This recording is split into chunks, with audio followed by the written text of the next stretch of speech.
It's on. Okay. Are you able to hear me?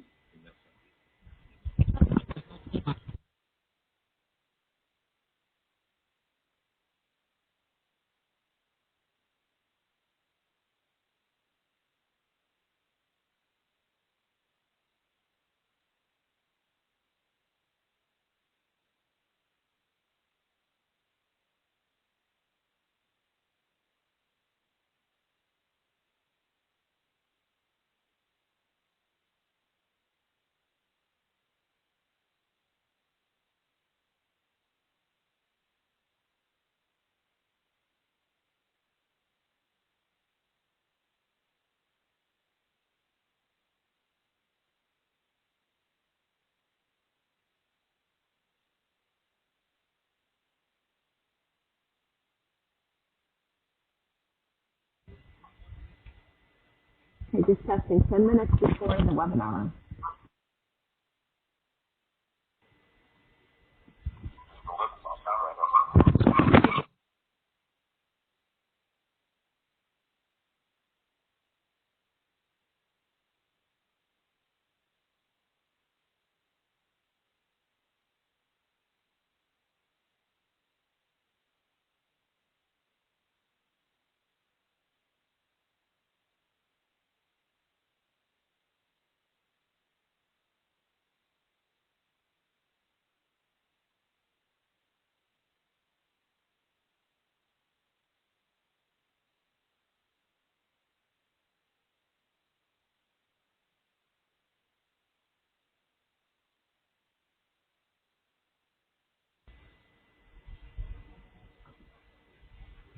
Testing 10 minutes before the webinar.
Is everybody here? I don't see the presentation. I'm not on presentation mode.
Hello and welcome to today's ABP webinar event, Essential Tools for Accelerating Growth in East Africa.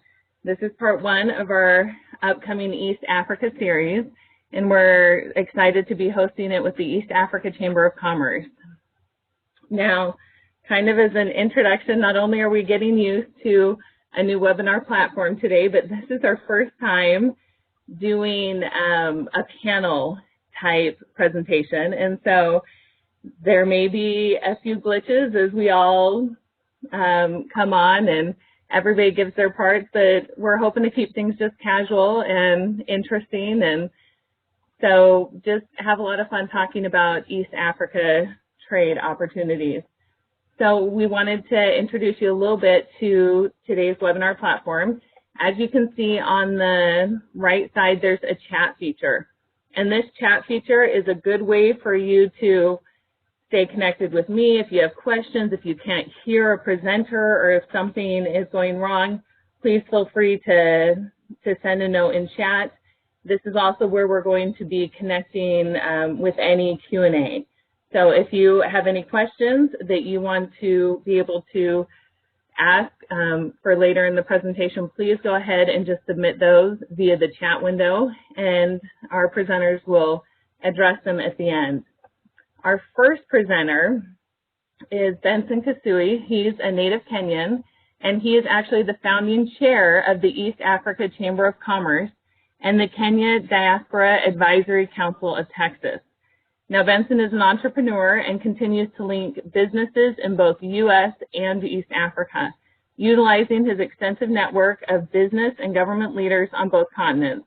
He's very interested in providing information relevant to facilitating trade and investment between the U.S. and the EACC. He's a wonderful family man, and he has strong ethics, and he loves to play competitive soccer as often as he can. Says he likes to show the young kids how to do it. So we're going to go ahead and turn it over to Benson. Well, thank you very much, Jessica, and good morning, everybody, or good afternoon, wherever you are. It's a pleasure to be with you. First, let me thank African Business Portal for their contribution and the willingness to put this webinar together together with the East Africa Chamber of Commerce. I think the biggest question I need to give you some background to who we are, what the chamber is, our mission and vision, and then I'll turn the time over to the rest of the people. First of all, let me just introduce to you members of our chamber that we present to you. First, we're going to have myself. I'm the founding member, chairman of the chamber. Second, you hear from Bill Morgan, who is our chairman. And third, you hear from Robert Maruri, who is our secretary. And we're going to hear from our chairman at last, Elsa Jiko McDowell. Elsa is from Uganda, I'm from Kenya, Bill's from America, and Robert is from Kenya. So these are the executive members of the board that will be talking to you this morning.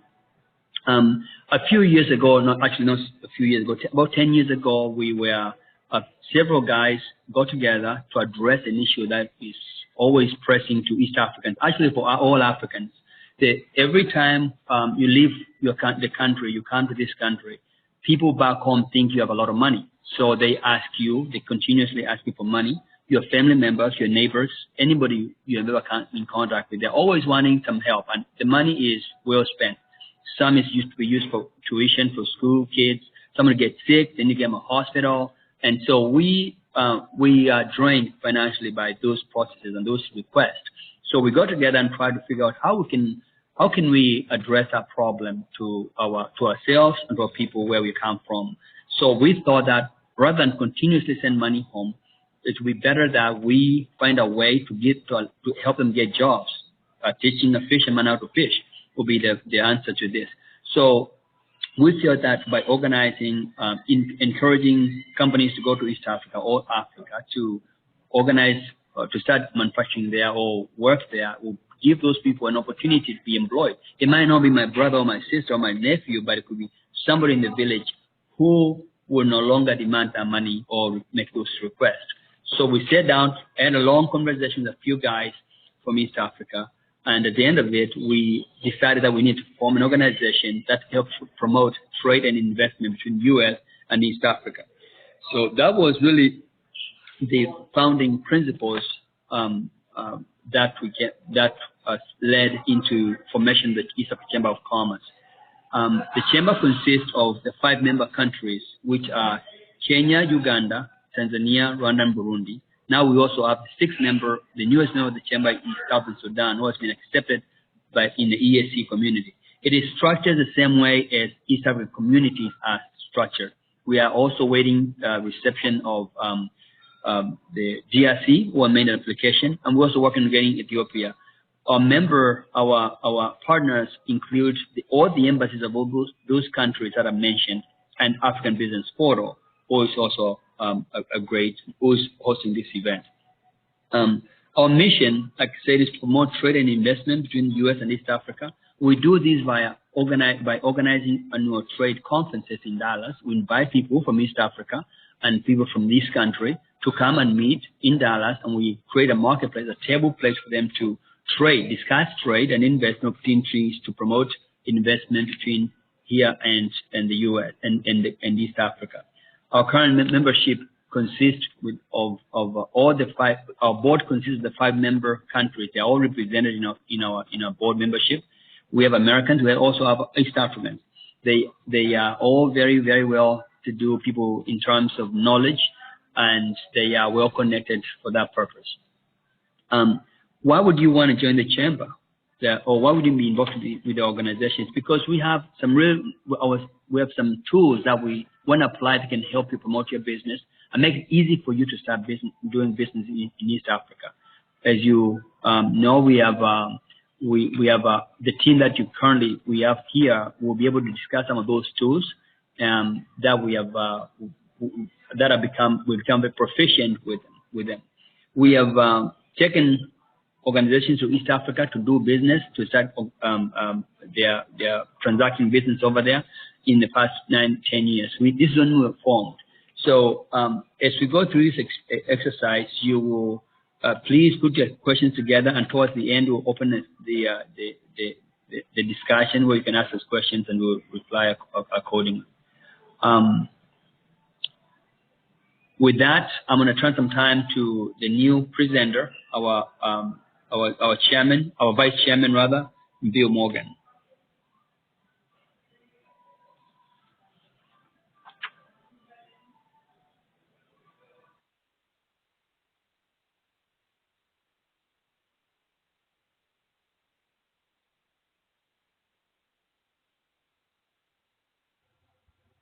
Bill, are you there?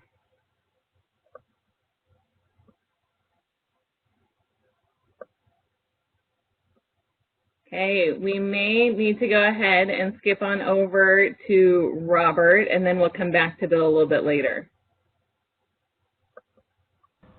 All right, thank you very much. Jessica, can you hear me? Okay, thank you for that. So, name is Robert Maruli, yes. And Benson, thank you very much for the introduction. I am the secretary of the East African Chamber of Commerce, roots from Kenya. Sometime back at a small business in Kenya, and it literally was small, and then, moved to the U.S., went to school here, and, started my professional career, and took on the role of secretary here with the chamber a couple of years back. And we looked at the ways we can expand our reach in terms of help when it comes to, 1, individuals, 2, business owners, and 3, individuals we call the diaspora. These are either locals from East African nations who have moved to the U.S. or locals who are in other parts of the world outside of the East African community. And one of the biggest things that we try to figure out and try to understand is how can we solve problems that are prevalent. From a technical aspect, yes, we do have the challenges that a lot of people talk about when it comes to understanding market terrain, even geographical terrain when it comes to Africa. However, we realized outside of that there was a softer place where soft skill solutions would be able to solve. And so we focus on the area of relationships as well as communication. What we heard from a lot of people were challenges that they face, ranging from expectations when it came to relationships in East Africa as far as setting expectations with working deliverables, challenges with staff turnover when working on projects, understanding business protocol, and even setting right expectations, communicating, and the cultural dynamics that could not be expressed or even explained theoretically. So one way we came about this was to start to understand how we could incorporate areas of solutions here from the U.S. that could be, implemented across the borders. And one of the things that we did was started to facilitate meetings. And how we did this is, one, we'd have either individuals from the East African nations who would visit here in the U.S. Come and conduct meetings with us on a one-to-one basis. And from that, would build knowledge and would keep the pool moving. We segued from this into having monthly seminars. And as we grew with these seminars, one of the things that we realized is that there's a lot of information transfer between subject matter experts within the East African community, as well as individuals and businesses that were looking at doing business back on the continent.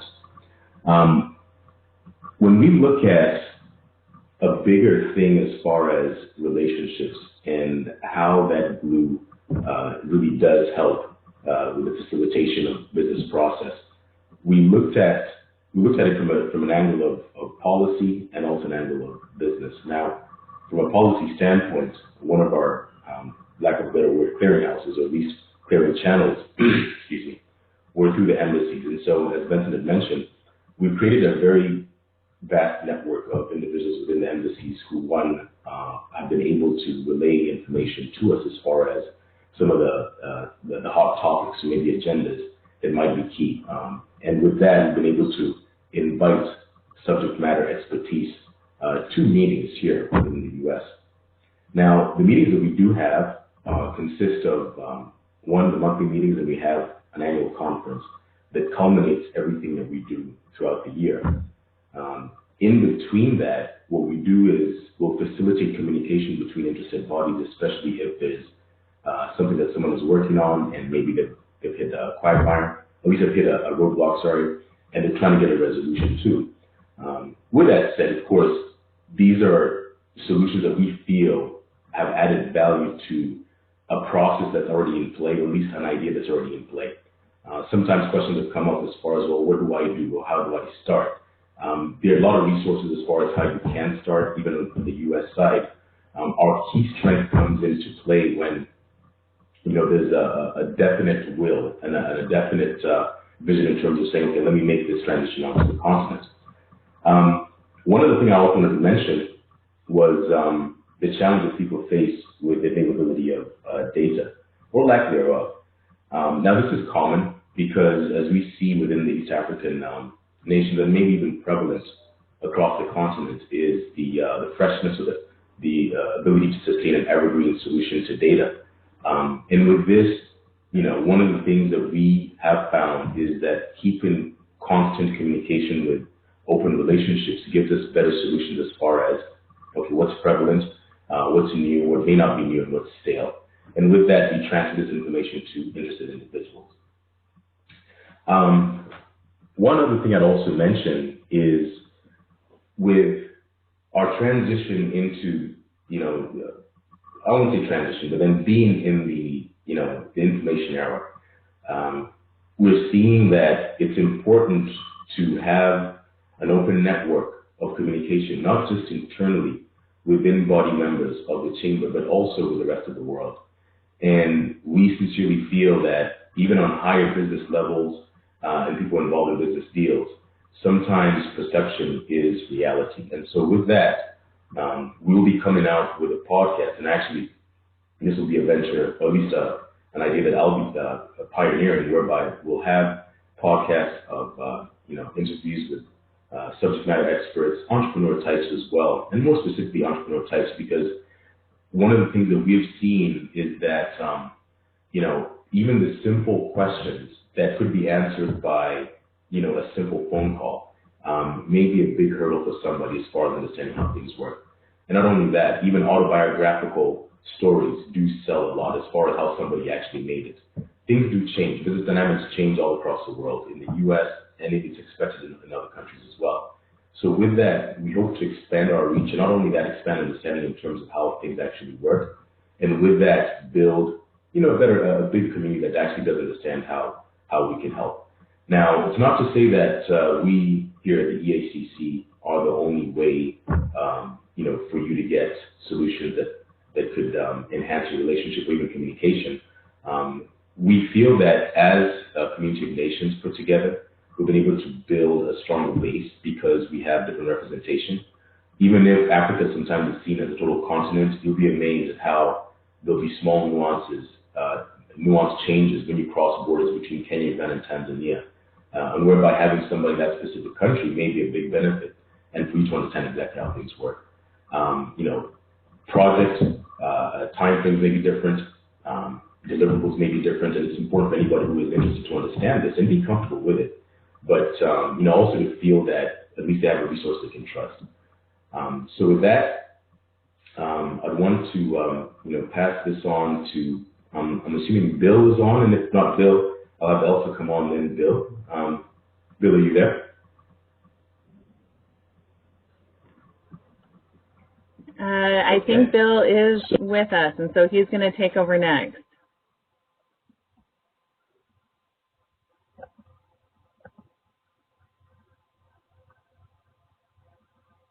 Bill, are you there? We are not having good luck with Bill's poor headset. So we will go ahead and switch over to Elsa and come back to Bill. Can you hear me now?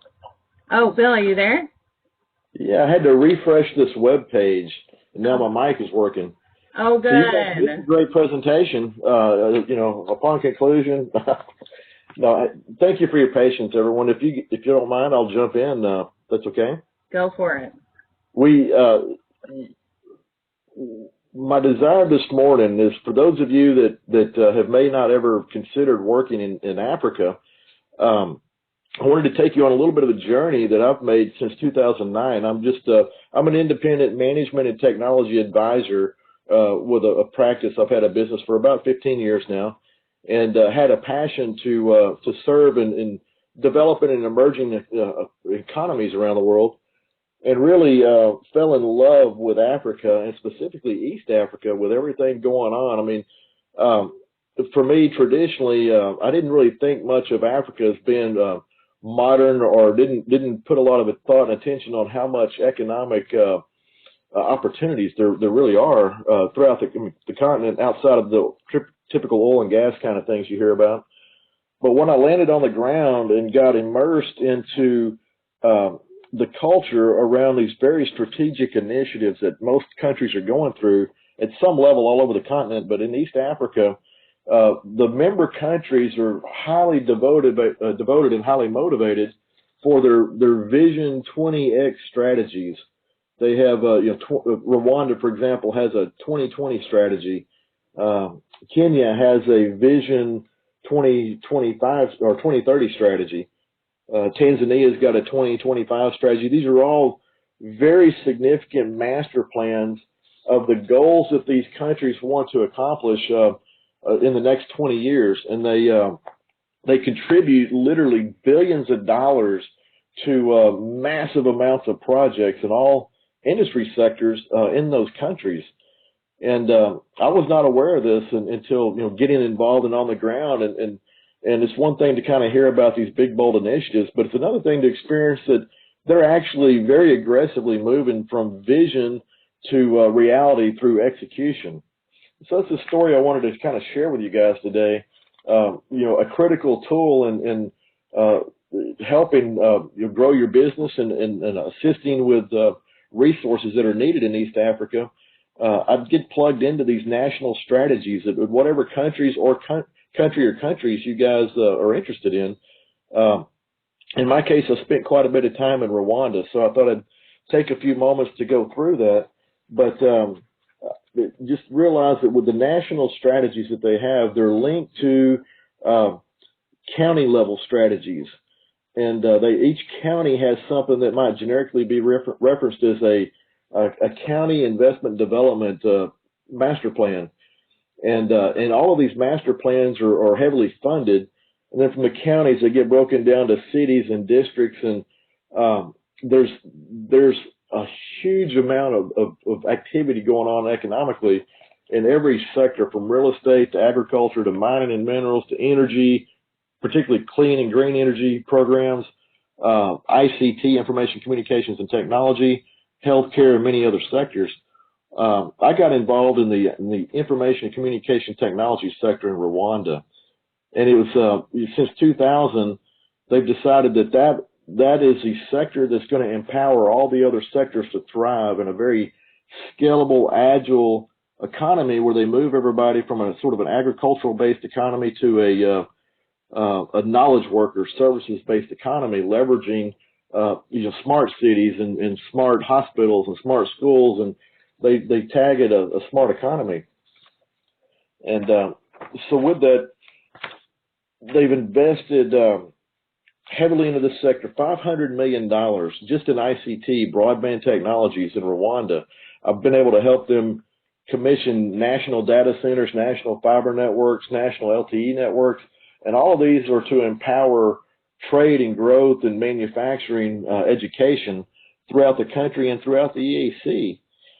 They're developing tomorrow's leaders with these technologies, and creating these incubation opportunities to form public-private partnerships between their governments and their entrepreneurs and international partners that can bring best practices, bring agile techniques, kind of leapfrog all the bureaucracies and the methods that maybe Western countries have followed, only because that's how their laws and policies and union contracts all evolved. In East Africa, they're very agile and moving quickly, and supporting their visions with the funding and resources to get it done. They don't have enough Western partners, and that's where my hope is that anybody interested in doing business with East Africa can come through our chamber, and we can help get people plugged in at the right levels in the right countries to help everybody fulfill their dreams. I guess the last thing I would leave you with is, for some people, they may not be familiar with the size of the markets.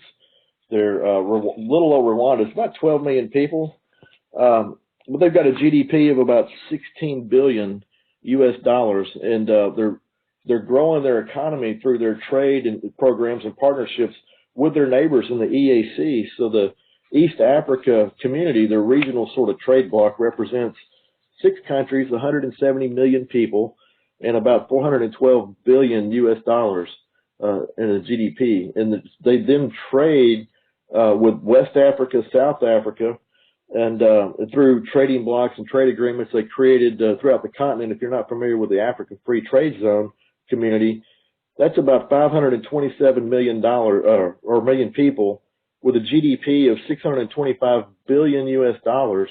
And then these folks together combined through the EAC, if they're partnered with EAC Ventures, can then take their products and services through the entire Commonwealth of Nations, which is 53 countries that represent 2.3 billion people with a GDP of about $14.5 trillion.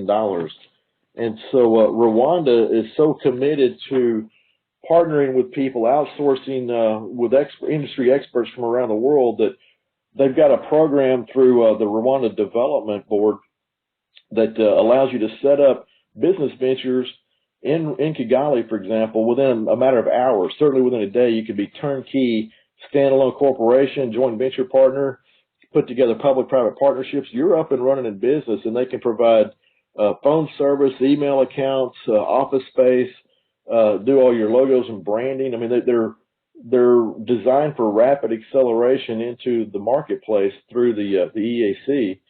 And the chamber is here to allow all of you to explore, trade opportunities and growth opportunities and mentoring and coaching opportunities for the people over there. And believe it or not, they're very agile and innovative. They've got some great products and services that we can benefit from back here in North America. And so we're seeing through the chamber both sides of the pond, so to speak, are mentoring and coaching each other, and we're seeing trade going both directions. It's quite exciting, and look forward to having the opportunity to visit with you guys, after the fact or whatnot, and help you plug into some of these thriving opportunities out there. And with that, I'll turn this over to our chairwoman, Elsa, to continue on. Well, good morning. How are you? Well, we can't answer that, can you? So I'm not used to doing this webinar, as you can tell, but it's fun so far. Hey, Elsa, you're a little bit quiet. Can you hear me? A little bit. Not sure if there's something you can do to get it a little bit louder. If not, I we'll think go I'll with turn it. it up a bit. Are you able to hear me better? Yes. Great. All right. So good morning or good afternoon, wherever you are. As Bill said, and Jessica, my name is Elsa Duper McDowell, and I am the current chairwoman for the East Africa Chamber. I'm really excited to do this today. I was born in Uganda, for those of you who may not know that already, by the information you have. And I've spent the majority of my life here in the U.S. I'm very passionate about building relationships between Africa and the U.S. And I think that goes back to what Benson and Bill and Robert have been saying, is really addressing a problem with a solution. So the East Africa Chamber, for me, has been a great tool to use, and I'm sure it would be for all of you from what you've heard. And the bottom line here is, really, I think we're all in agreement that Africa has risen over the last 15 years, and the African economy remains remained commodity oriented. And in fact, consumption is a key driver. And I'm sure Benson has mentioned some of those. For those who have interest, it would be a great time for you to get tapped in and tuned in.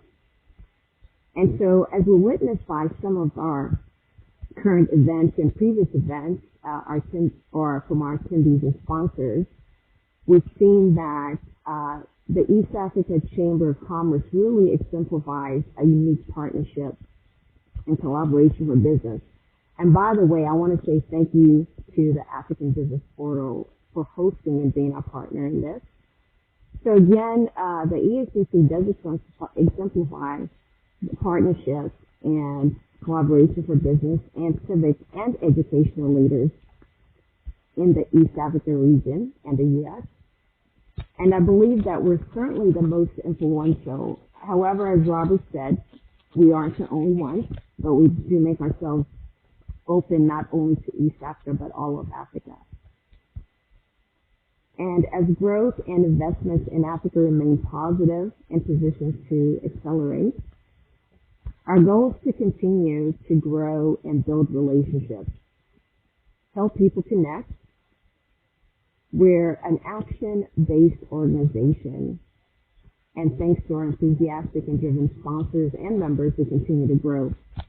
And what I mean by an action organization is really basically just saying that we are a nonprofit organization, and we're really driven by members who get involved.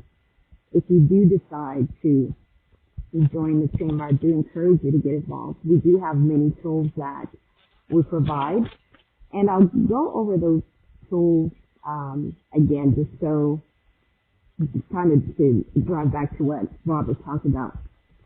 We do have partnerships, and what I mean by that is sometimes every month we do have monthly meetings, and that really is in most sectors, in every sector from real estate to healthcare. So if you're interested in any of those, I suggest that you do visit our website. If you're not in Dallas and you can't do it face-to-face, we do have an annual conference each year. This year, the conference is from September 29th through October 2nd. It's a great time for you, those who have never attended the conference, to come out and see us. And again, favorite word is getting tapped in and tuned in to your network of interest. And what I'd like for you to know is that once you are a member, we do have access to a number of benefits. One of the things that we typically like to do is, once we have our members engaged, is to hear from them. What do they need? What do they want? The good thing is that we usually have support from our communities. We have support from, as Benson mentioned earlier, we visited with some of the masters in DC this year, and we have their support for the East Africa region. And I believe every one of us on this call is an expert in something. So if you have questions or ideas, please feel free to reach out to us. With that said, I'm not going to take up too much time. I just encourage you again to visit our website, and remember that our event will be on September 29th through the 2nd. And what I'd like to do at this moment is just turn it over to, I'm hearing some noise in the background. I hope you guys can hear me. I'd like to go ahead and just turn it over for questions and answers, and I guess I'll turn it back over to you, Jessica.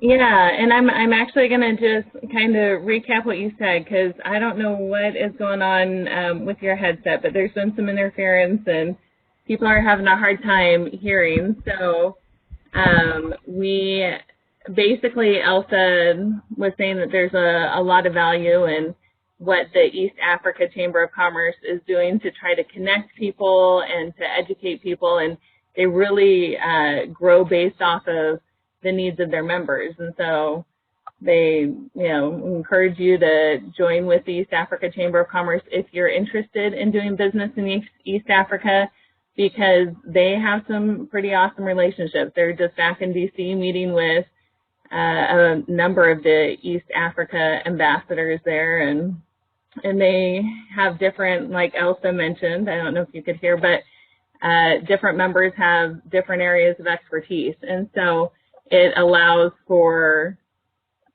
a real wonderful opportunity to reach out and to talk to somebody who's in the field or the industry that maybe you're looking at in East Africa. And so as you see, their website is www.eachamber.com, and go to the website, check out what they're doing.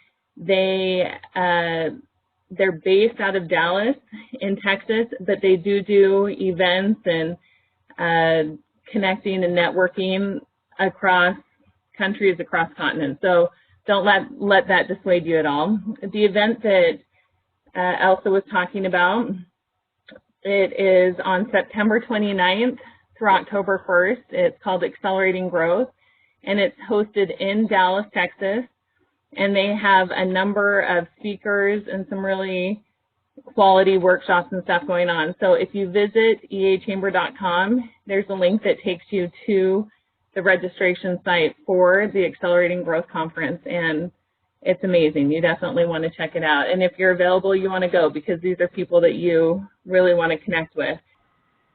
Okay, thank you to East Africa Chamber of Commerce for being with us today and putting on this fantastic webinar on how to accelerate growth in East Africa. As you can tell, this is a chamber full of people who know what they're talking about when it comes to East Africa, and we're really excited for this series and the different presenters that we're looking on having present on various industries and tools for really finding success and opportunities in East Africa. So we hope that you will join us again, and that we'll keep you posted on any upcoming East Africa webinars.